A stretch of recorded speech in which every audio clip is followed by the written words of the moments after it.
Welcome to Verified RX, your prescription for success. Brought to you by the Vizient Center for Pharmacy Practice Excellence. Vizient Pharmacy Vision Awards celebrate the values and achievements of our pharmacy members. I'm Gretchen Brummel, Pharmacy Executive Director in the Vizient Center for Pharmacy Practice Excellence, and your program host. With me today are two of the winners of the Mark Johnson Excellence in Pharmacy Analytics Award, Dr. David Aguero, Director, Medication Systems and Informatics, and Dr. Ben Moore, Pharmaceutical Data Analytics Coordinator, both at St Jude Children's Research Hospital. Welcome to both of you. Thanks. It's great to be here. Thank you. Super excited. First of all, congratulations on your award.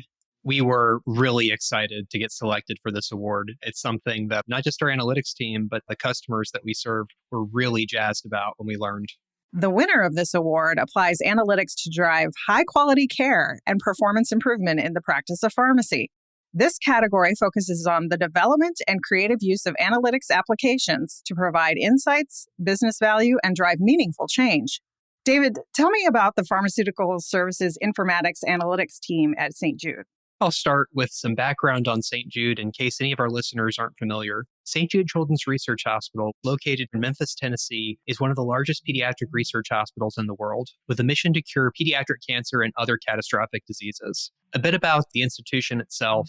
Grants and donations allow St. Jude to entirely fund the care that it provides, so researchers, clinicians, and families can focus on high-quality care without the constant worry of how to pay for it. Children may remain with St. Jude as patients for years as they go through treatment and participate in research studies. The hospital wants to ensure that no matter where they are, they always get the care that they need. And that's where analytics really comes into play.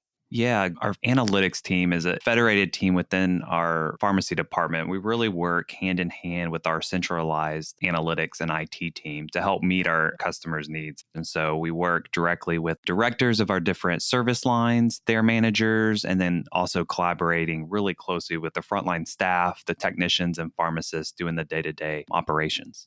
As a leader, I get really excited when I watch Ben work with the centralized analytics team. Ben is our coordinator on the pharmacy side, is a really strong clinical pharmacist. He understands our workflows, understands what we're trying to accomplish in the department, and so he can help that centralized team as an informaticist connect directly with our customers and meet their needs. That's part of what we do here in the department. Thank you for that great background and foundation. Ben, how have you built your governance structure at St. Jude? When I got to St. Jude in 2019, we recognized a need to formalize and have a pharmaceutical data analytics committee. It's a committee that meets once a week, and we prioritize the different data requests that come into our pharmacy department. If a frontline staff member needs specific data on how often a medication is administered, we triage those requests specifically through our pharmacy department, while still partnering with our centralized IT team for other larger requests. What we found was it was so impactful is that we had a representative from each of our different pharmacy service lines: outpatient pharmacy, our retail pharmacy, our clinical specialist division. And it was important for us to get their buy-in and attend weekly. It's actually pretty amazing. And I think that speaks to how engaged our pharmacists are in getting their data and how they really want to see our department become more data-driven focused. It's actually a very exciting committee to be a part of at St. Jude. We actually call that committee our Pharmaceutical Data Analytics Committee. In our department, every staff member reports up through a member on this committee. These are the senior leaders of our department and two external stakeholders, one from our centralized team and one from our research team. They attend 85% plus past 2.5 years, which admittedly has blown my mind. I never thought we would have had that strong attendance as we got our program off of the ground. They attend for 30 minutes once a week, either as active participants or watching to see what's happening with the department's data. All the requests are funneled through those senior leaders, and it's been transformative to watch. It's an easy sell because they want to be aggressive with their data. That group really exists for 4 reasons: to review and make recommendations to our team, the Pharmaceutical Services Informatics team, the analytics portion of it, regarding approval and denial of request, recommending prioritization of individual requests or series of requests based on criteria. When we get a ticket for a data request that can't be self-serviced, it has a score attached to it based on the review of the request. reviewing and recommending or sponsoring review of those requests or changes to policies and processes to improve the management of our medication data is a third priority of that group. And approving our analytics strategy revisions year to year. We get together and update that typically 2 to 3 times a year to see where we are from a SWOT analysis perspective, where we are in our fiscal year goals, and how we fit into our current institutional plans. That's definitely an impressive structure, cadence, and engagement that you have with that group. David, what was the problem your team was trying to solve that led to this work? So in 2018, we had a full-scale audit of our department, an external audit focused on how we were providing value for the institution and for its mission. I think that was challenging for some of us at the senior leadership level. We were able to really see where we were and where we were not providing value, where we needed to improve. And while our team, the informatics team, was responsible for implementing automation and different technologies to support the department, we were not responsible for analytics. We didn't have an embedded service line. And frankly, we had to get into a queue with our centralized analytics team when we needed to solve a problem. And that wasn't helping us be aggressive with our data as a department. Frankly, we have a business within a business to run as a pharmacy department. And not being able to access that data with a cost center like pharmacy is not acceptable. That audit gave us an opportunity to pitch the need for an internal service line. And that was really where the start of Ben's position came into play. When Ben joined us, we were able to start to complete and execute on a 10-point strategy that was approved by our senior leaders as well as our executive sponsors. I believe it was the CFO. With that FTE and some realignment of the resources that existed previously, we were able to, one, put a survey out to our customers, all of those who'd requested data or who'd voiced concerns, augment our strategy, get it approved, and one by one hit on the different points of that strategy. It took us, I think, 17 months to hit every point of that strategy. We were able to hit 7 of 10 within the first 6 months. I've got to tell you, it was a wild ride. It was so much fun. We came so far so quickly with Ben's expertise and his leadership for the team members that he's supporting. A big mantra of mine is you can't improve what you don't measure. You first have to unlock or get access to the data. That was really a big part of the initial work, was just, we're doing this thing. We need to be able to track it, and we need to be able to look back and retrospectively review how we're doing so we can improve. I can't stress it enough. Getting data access is just so important. It's always exciting to see successful justification of new pharmacy services and support. Ultimately, what did you want to accomplish with this project? It's funny, when I think about this, I think of that internet meme, all the things, which clearly it has to be much more sophisticated and direct than that. But on a day-to-day basis, when you don't have structure, it feels like that's what you're up against. You're trying to deal with all the things data. Let's focus on one particular example: inventory management, supply chain management, since it often drives the actual business of pharmacy. And if it's not kept in check, it can be a huge risk to a department. We needed to make sure that we not only had the necessary medications on hand, but that we were tracking what was in and used by our automation systems, what was being managed in our automation, to predict demand and ensure that every patient has the right medication available when they need it. Keep in mind, we're a pediatric research hospital, which means the majority of our patients are on protocols. We have the opportunity to leverage more consistent data to be able to keep our inventory in check.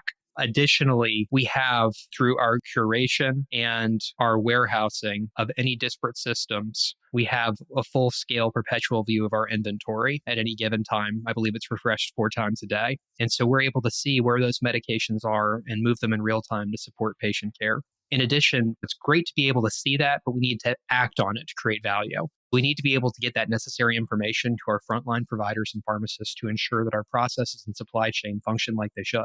We get a delivery onto campus from our primary wholesaler twice a day. If we know what's needed for the day and it's a formulary product, we can still get it for our patient if it's not a product that's directly on shortage. And if it is on shortage, then we need to make sure we're communicating with those frontline providers when it can be obtained and what needs to be done in the interim. That visibility and acting on data is so important in achieving our mission.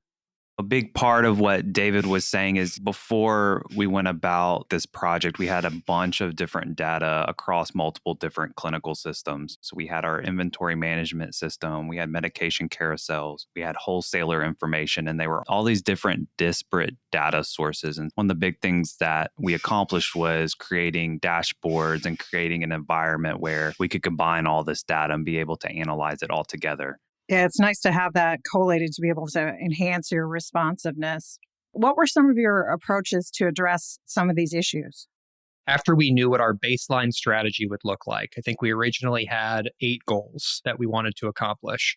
The first thing we wanted to do was to get a survey to those people that we were providing customer service to, internally and externally. We actually hired a third party to assist us with that and disseminate it because we wanted to be completely unbiased as we augmented our strategy. It was painful, frankly, to see the results that were coming from that survey. Ben takes no responsibility in that. He helped fix the problem. It was extremely helpful to be able to understand where we believed we were targeting the problems correctly and where we needed to change our direction, because this is truly about taking data and creating meaningful change. That's when we originally established the Pharmaceutical Data Analytics Committee, and that's how we targeted who needed to be included in the review and provisioning process. At this point, we have guidelines where, based on those scores, Ben and the team that he leads can move forward with requests if they fall within certain parameters. We don't have to wait for an actual meeting to get started on any of these requests, but they need to be reviewed and our leaders need to buy into how the data is being used. Because truly, the different service lines within the department own the data and the access to the data that they're creating. If we give data to another department or information created off of that data, and our CEO or our CFO goes to the leader of the service line and asks questions, if they're not aware of that data moving back and forth and buying into the provisioning of it, then rather than making a friend, we've just made an adversary. And that's true both within the department as well as to our external stakeholders as well.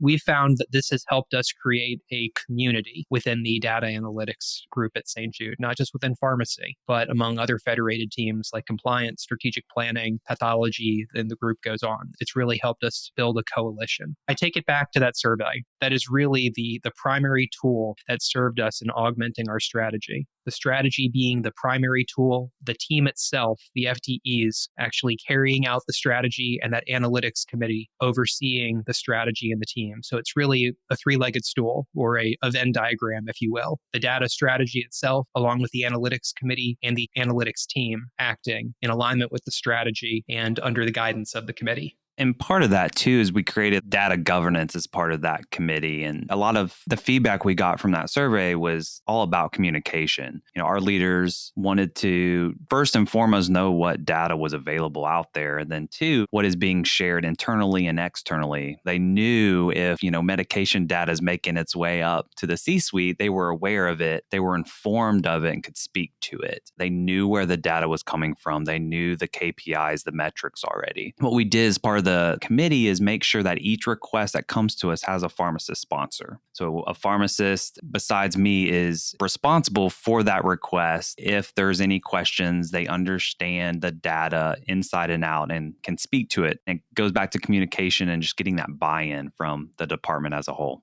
Early on, when we started the team and provisioning requests, the analogy that comes to mind is that gate in the never-ending story where you have to travel to the gate to get to your destination. But on the one hand, you have to make sure that you're abiding by institutional research processes, IRB approval, making sure that we know how any research data is being used. And that's where the pharmacist sponsor comes into play. And on the other side of the gate, you have to make sure that you are on the upside of any institutional clinical processes, that the centralized analytics team knows what we're doing and that we're in alignment. Otherwise, we could cause risk for the department and the institution. We have to make sure we don't touch either sides of that wall as we go through the gate. At first, it felt like the gate was smaller than we were, but it's become extremely easy to navigate over time through building these partnerships. Tell me about some of the deliverables you were able to reduce as part of this work, and really, who are your end users? Our end users, from my perspective, are any St. Jude team members or stakeholders that want to consume data about medication use information.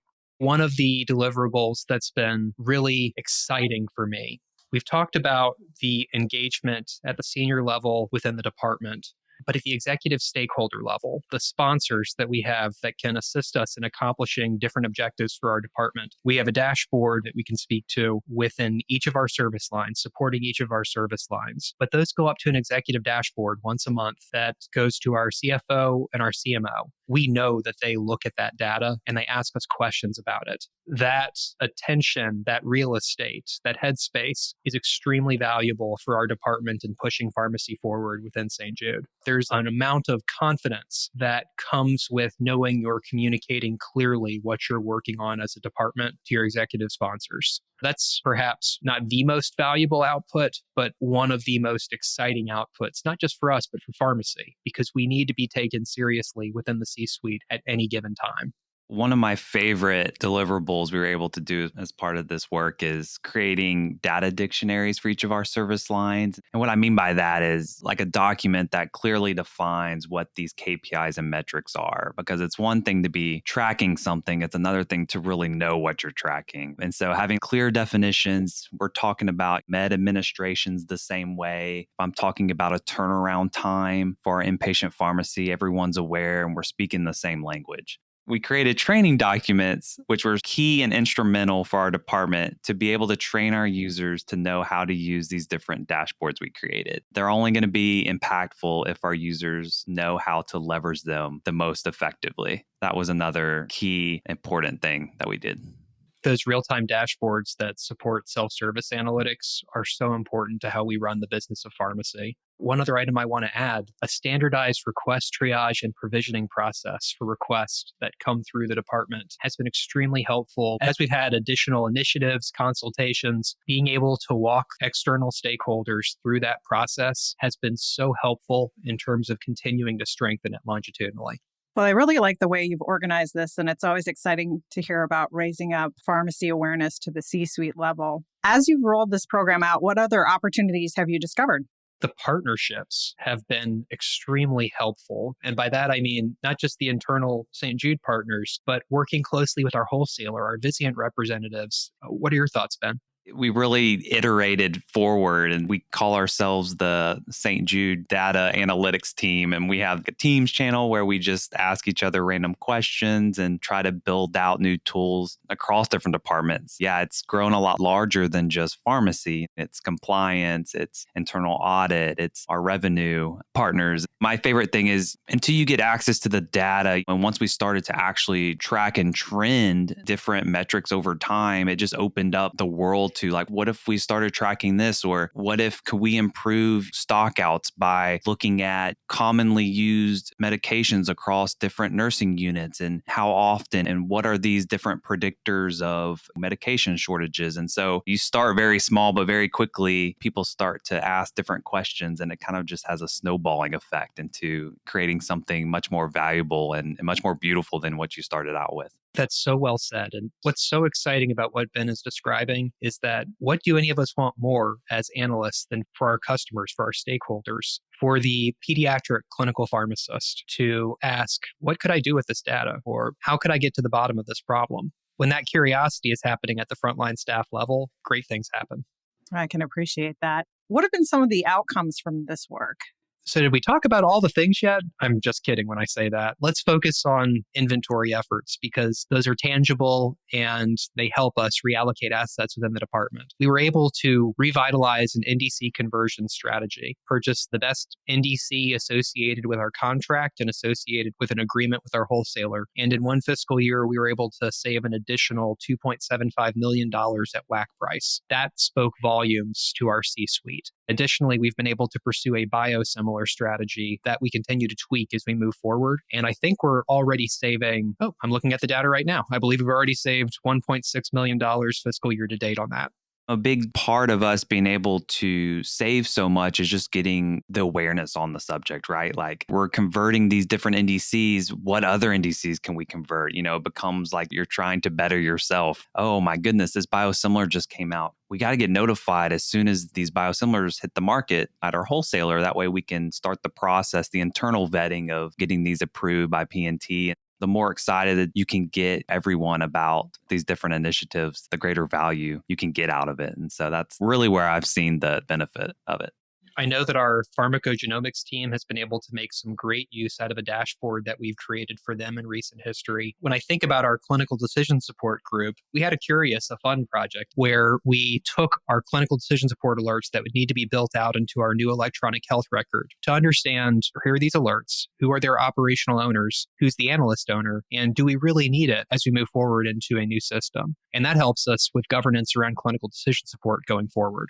Those are definitely some impressive outcomes, and we'll look forward to hearing more about your biosimilar work in the future. In your opinion, what really is the role of analytics in healthcare, specifically in pharmacy?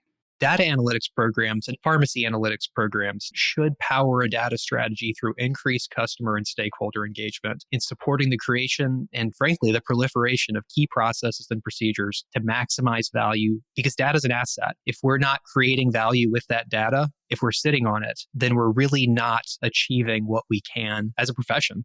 There's so much data throughout the whole pharmacy medication use process. Establishing a robust data analytics program definitely requires vision, governance, and buy-in from everyone involved. Analytics in pharmacy isn't just a buzz term. It's definitely here to stay. As technology advances, it's going to just even be a more central piece to running a pharmacy of the future. What are your future plans for the program? Our EHR transition and the suite of integrated tools offers us an amazing opportunity to provide improved self-service analytics, to upgrade our dashboards, and to continue to pursue prescriptive analytics.